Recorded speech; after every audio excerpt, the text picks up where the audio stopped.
Welcome back to Community Matters. We're rounding out our Best of 2018 show with a great talk with James DeMeo, author of What's Your Plan? Step-by-Step Guide to Keeping Your Family Safe During Emergency Situations. Check this out. You hear about it far too often. An active shooter situation, at work, the mall, an event. Do you know how you would respond? James DeMeo is the author of What's Your Plan? A step-to-step program to keeping your family safe during emergency situations. And we have him here today. Can you walk us through some tips? Let's talk about that, because what might be obvious to you, not obvious to me. You're the professional, you're the expert. So I'm sitting around, I got my family, and I'm going, there's a lot of bad stuff out there. How can we prepare for it? What are some tips? Great, and the tips are what folks are going to remember. Yeah. After the conversation today. But certainly the first thing you want to do or think about doing, Bill, is have the conversation. Sit down, pass the book around. Take your cell phones, put them in a centralized area, because the recent studies show that most adults are on their cell phones 11 hours a day. 11 hours a day. 11 hours a day. I know, it's amazing, isn't it? There's something wrong with that. Yeah. Well, when we take a look at having the conversation, have your 8-year-old son read the chapter on sports and entertainment venues, because later on that night you're going to see a baseball game here in Durham, or a hockey game. Obviously with the Hurricanes. If it's a Saturday or Sunday and you're going to your place of worship, have your 18-year-old daughter read the chapter about places of worship. If she attends Wake Tech Community College, as my daughter does, take a look at the chapter on higher education. My 14-year-old son's in Wake County schools. Take a look at the chapter about high schools, and just have the conversation. So that's the first and foremost, is sit down, uninterrupted obviously, and have that conversation. And this book, if I may interrupt, isn't really for the professional. This is for mom and dad and the kids, right? It's specifically designed for families.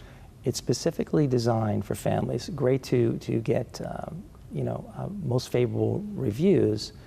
Next month we'll be in Security Management Magazine for November, and we were reviewed most favorably in a counterterrorism magazine last month. However, the book, as you mentioned, is written for families. It's very user-friendly, it's easy to read, it's not designed to scare anyone, because most people really don't want to have the conversation.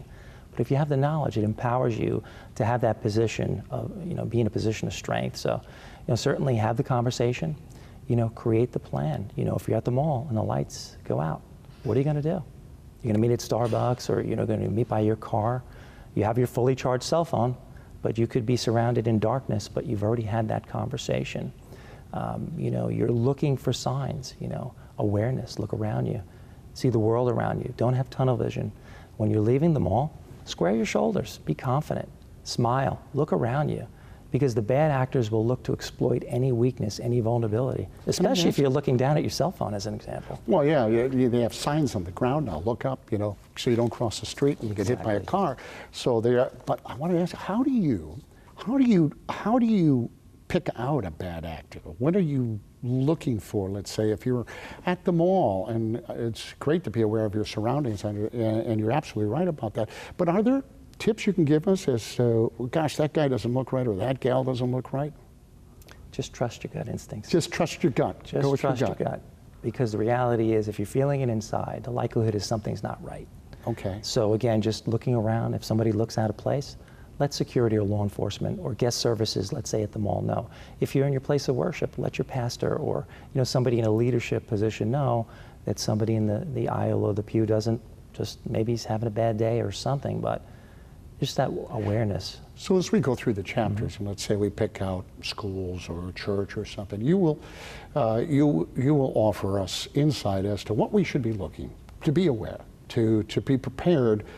And in a lot, I don't want to put words in your mouth, but let's say we're going to church. What are some of the things you would suggest as a family we do?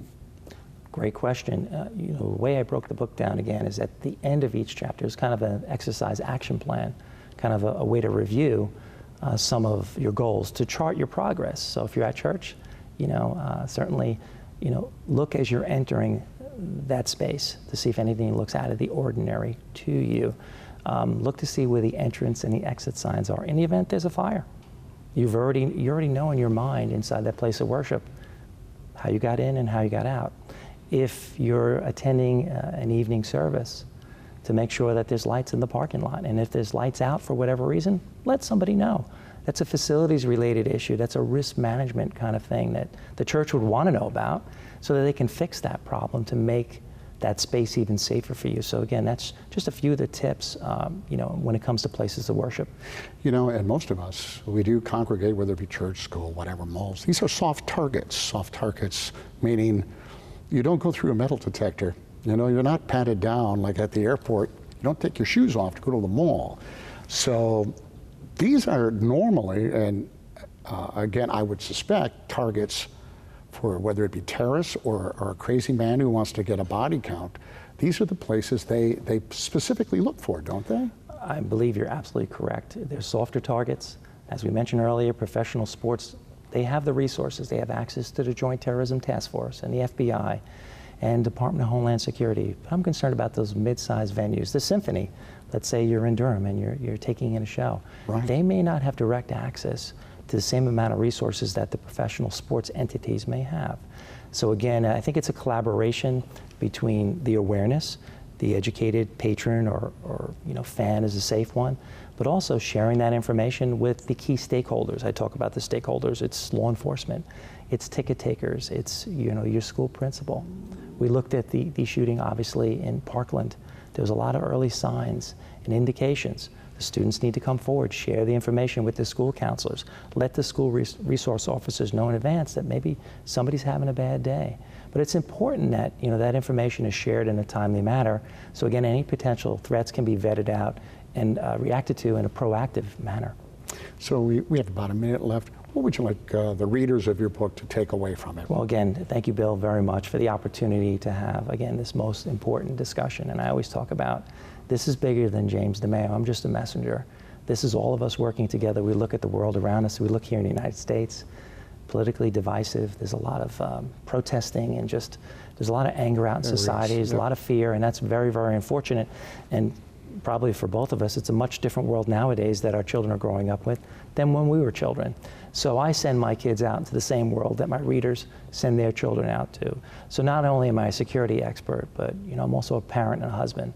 And I have 2 kids that I care deeply about. So I'd love the readers to just kind of look at the information, to just review it with their family, and just not be fearful.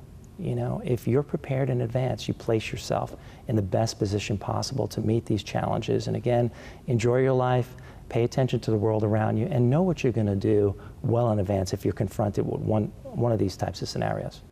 Thank you for revisiting some of our best segments from 2018.